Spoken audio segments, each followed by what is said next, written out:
하나님의 안식으로 들어가는 길, 믿음과 평안의 비밀 안녕하세요. 하나님의 은혜와 평강이 오늘 여러분의 삶에 가득하기를 소망합니다. 오늘 우리가 함께 나눌 이야기는 지치고 분주한 일상 속에서 우리 영혼이 간절히 찾고 있는 하나님 안에서의 참된 안식에 관한 것입니다. 이 메시지가 여러분의 마음에 깊은 울림을 준다면 좋아요와 구독을 통해 더 많은 분들과 이 귀한 은혜를 나눠주시길 바랍니다.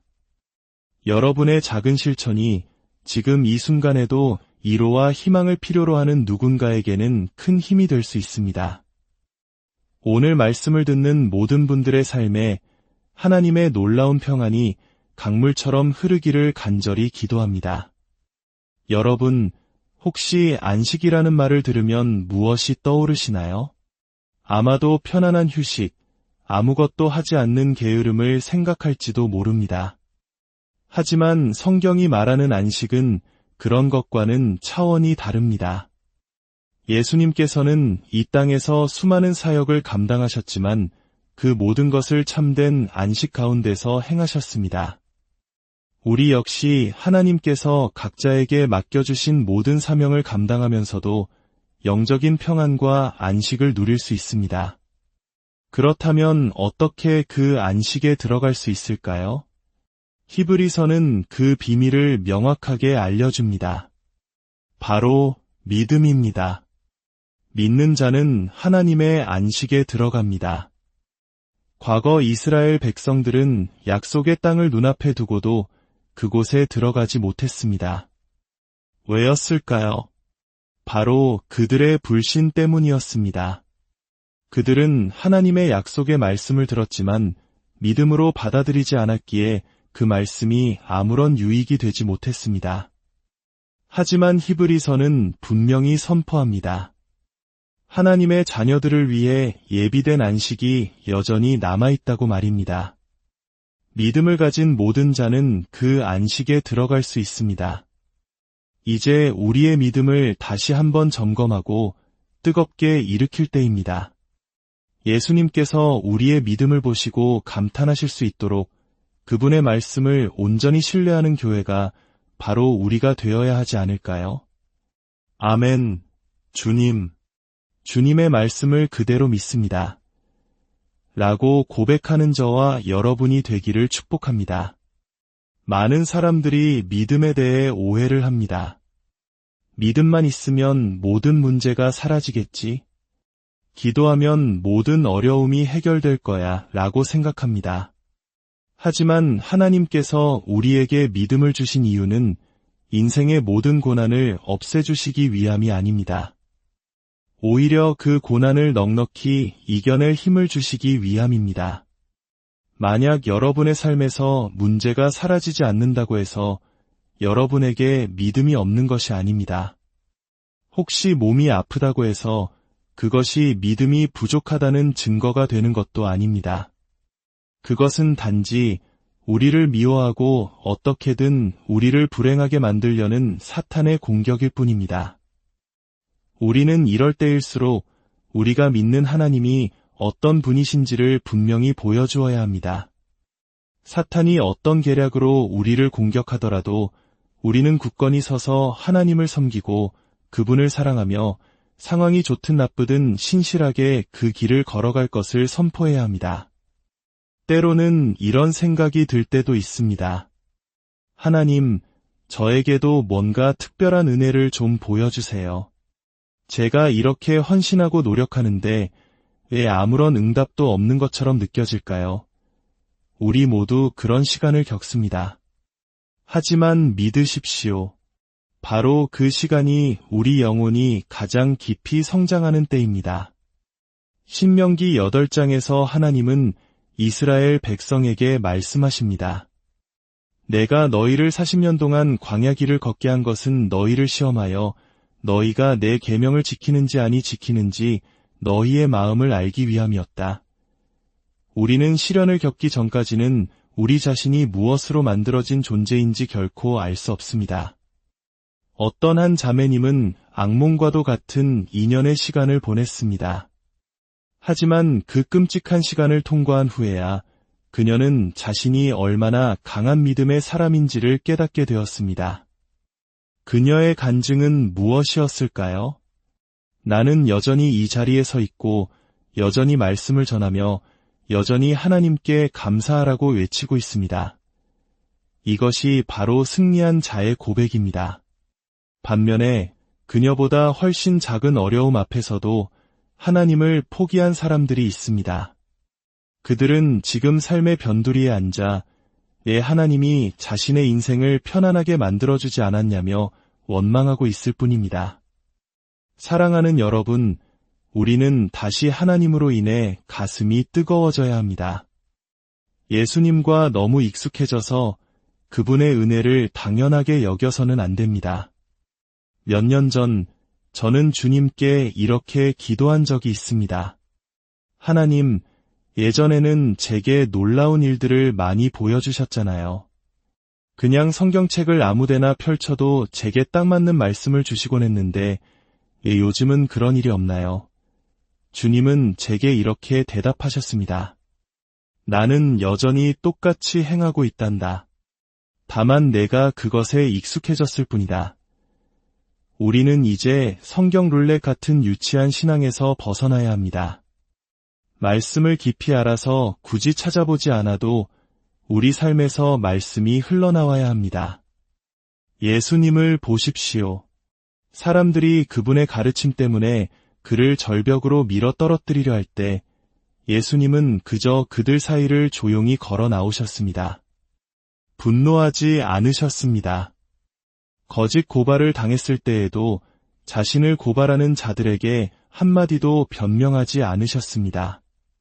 때로 사람들은 어리석은 말로 우리를 공격하지만 거기에 일일이 대꾸하며 우리 자신을 변호하려 애쓸 필요가 없습니다.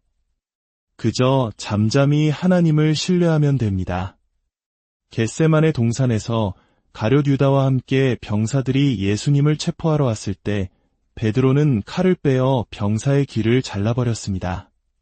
그러나 예수님의 반응은 어떠했습니까? 그분은 떨어진 귀를 주워 다시 붙여주시며 그를 치유하셨습니다. 우리는 기억해야 합니다. 예수님은 완전한 하나님이시자 동시에 완전한 인간이셨다는 사실을요. 그분은 하나님으로 가득 찬 인간의 몸을 입고 이 땅을 걸으셨습니다. 그렇다면 거듭나고 성령으로 충만한 우리는 어떤 존재일까요? 우리 역시 하나님으로 가득 찬 인간의 몸입니다. 예수님께서 평온을 유지하기 위해 얼마나 큰 자기 통제를 사용하셨는지 알아야 합니다. 그분은 결코 화나는 감정을 느끼지 않으셨던 것이 아닙니다. 겟세마네 동산에서 십자가 처형을 앞두고 기도하실 때 아버지, 할 수만 있다면 이 잔을 내게서 옮겨주십시오. 그러나 내 뜻대로 마시고 아버지의 뜻대로 하십시오 라고 부르짖으셨습니다. 그분의 땀방울이 핏방울처럼 될 때까지 기도하셨습니다. 베드로가 병사의 귀를 잘랐을 때 어쩌면 예수님의 인간적인 마음은 그 병사의 다른 쪽 귀마저 잘라버리고 싶었을지도 모릅니다. 하지만 그분은 십자가의 수치를 경멸하시면서도 그 너머에 있는 상급과 기쁨을 위해 하나님의 뜻에 순종하셨습니다. 이제 여러분께 작은 숙제를 하나 내어드리고 싶습니다. 집에 돌아가셔서 사탄이 여러분의 마음을 흔들고 평안을 빼앗지 못하도록 하는데 집중해 보십시오. 혹시 집에 돌아갔을 때 집안이 어질러져 있고 가족들이 여러분이 시킨 일을 해놓지 않았다고 해서 곧바로 소리부터 지르지 않기로 결심하는 것입니다. 어쩌면 몇몇 분들은 벌써 계획을 세우셨을지도 모릅니다. 집에 갔는데 만약에 집이 그 꼴이라면 하고 말이죠. 이제 그 계획을 바꾸십시오. 새로운 계획을 세우는 겁니다. 하나님, 제가 집에 들어설 때 은혜를 주십시오. 모든 것이 제 마음에 들지 않더라도 하나님의 방법으로 이 상황을 다룰 수 있도록 도와주십시오. 제가 정말 은혜로운 곳에 다녀왔다는 것을 가족들이 알게 해주십시오. 폭풍우가 몰아치는 배 안에서 제자들은 죽겠다며 아우성을 쳤지만 예수님은 배 밑에서 주무시고 계셨습니다. 일어나셔서 폭풍을 향해 잠잠하라, 고요하라고 명하시자 바다는 평온해졌습니다. 여러분, 우리 안에 평안이 없으면 우리 삶의 폭풍을 향해 평안을 선포할 수 없습니다. 내 안에 예수님이 주신 평안이 있어야만 세상을 향해 그 평안을 흘려보낼 수 있는 것입니다. 로마서 12장 18절은 말합니다. 여러분이 할 수 있는 대로 모든 사람과 더불어 화평하게 지내십시오. 이것이 여러분의 숙제입니다. 이제부터 평화를 만드는 사람, 즉 피스메이커가 되기로 결심하는 것입니다. 이것이 무슨 뜻인지 아십니까? 갈등이나 문제가 생길 때마다 여러분이 먼저 사과하는 사람이 되겠다는 의미입니다.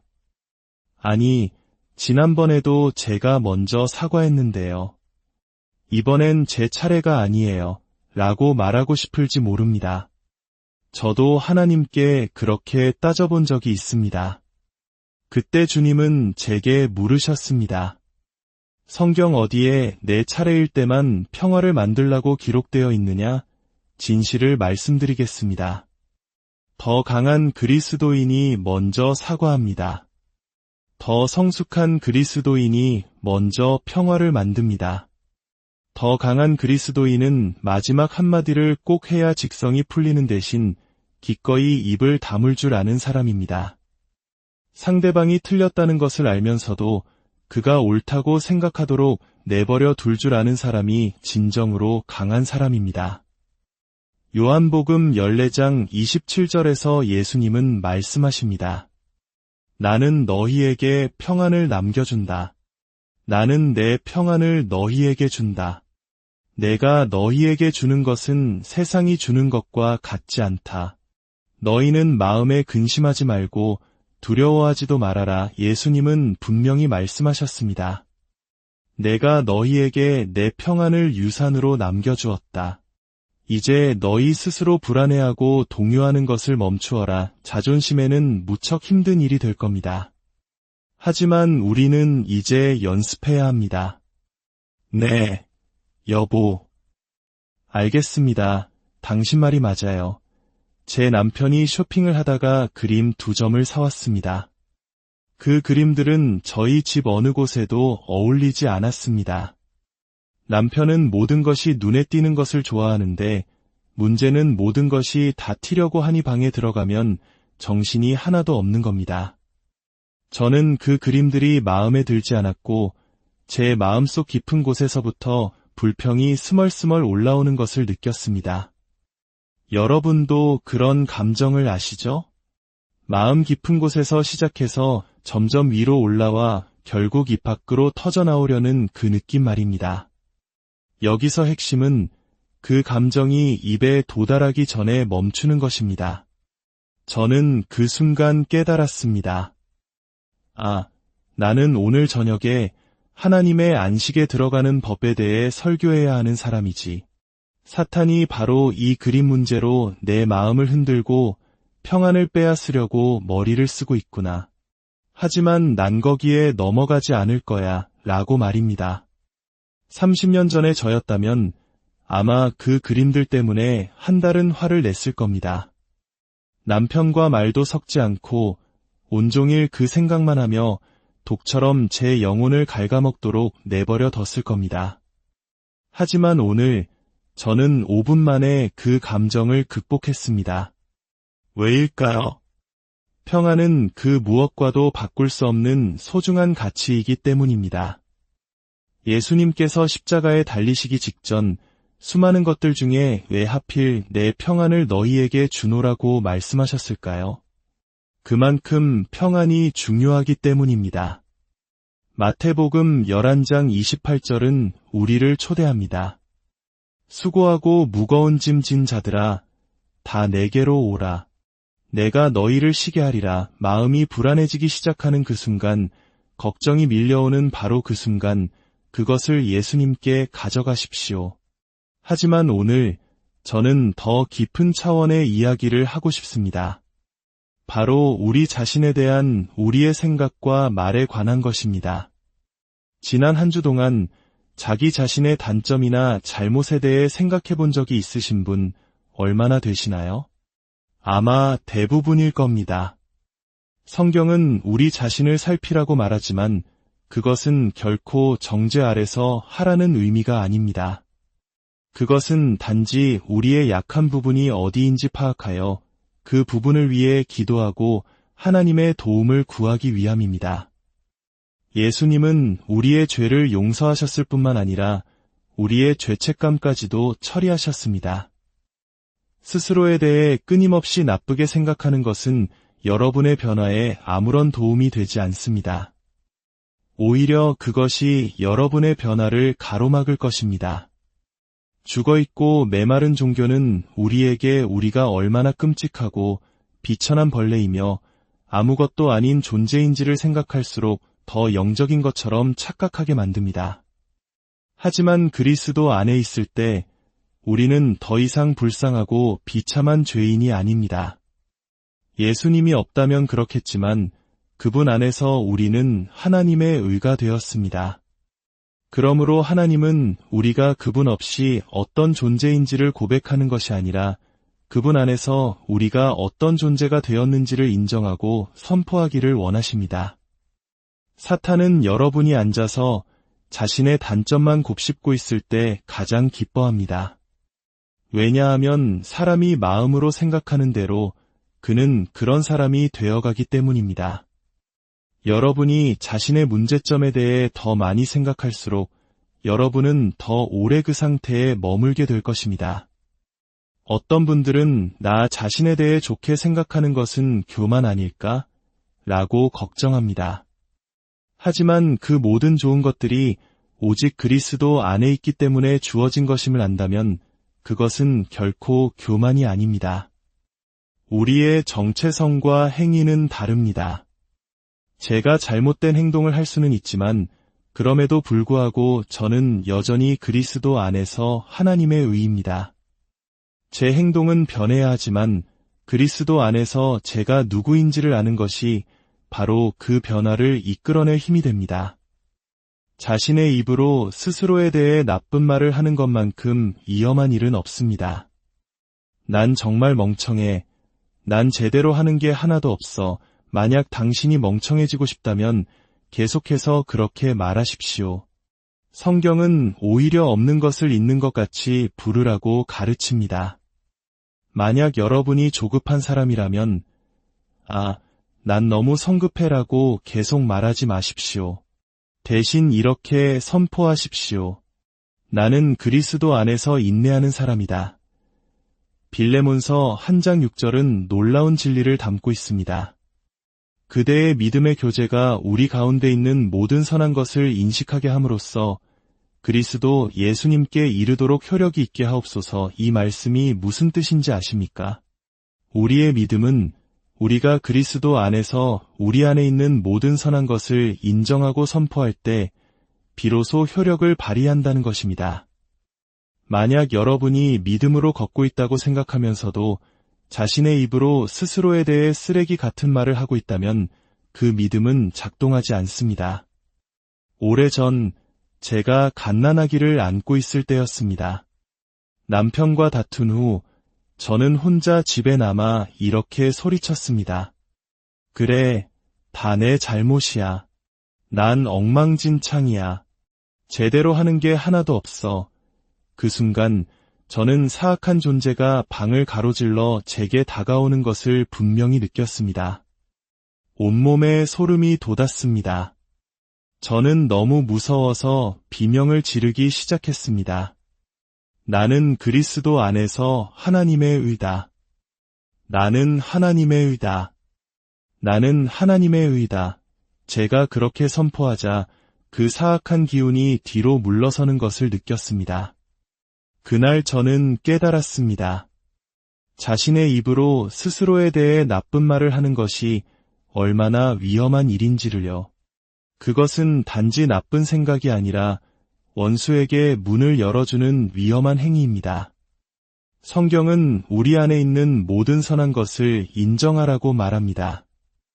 이 단어는 소유하다, 선언하다, 사실이라고 인정하다라는 의미를 담고 있습니다.